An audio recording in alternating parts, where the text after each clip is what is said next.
В республике от кори не привито 1300 детей. Их родители отказались от вакцинации. Между тем, в Европе уже фиксируются крупные вспышки этой инфекции. Только на Украине более 25 тысяч случаев.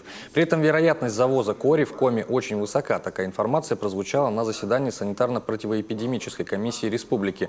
Многие жители региона предпочитают отдыхать за рубежом, и именно туристы могут привезти в регион вирус.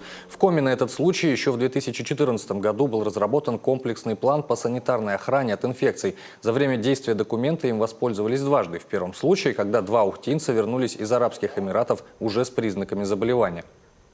Самое главное, удалось не допустить распространения заболевания, в том числе среди...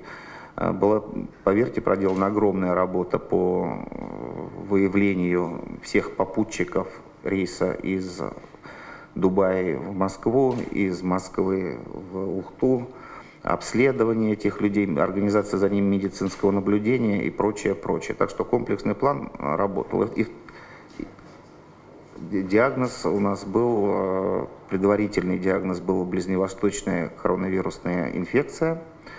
Вот. В конечном итоге мы обнаружили это, что данное заболевание было вызвано легионеллами. Второй раз документ задействовали в 2016-м, когда в соседнем Ямало-Ненецком округе зарегистрировали сибирскую язву. Тогда удалось избежать попадания вируса в Коми, однако, по мнению санитарных врачей, план необходимо обновить и снова утвердить. Его действие заканчивается в этом году.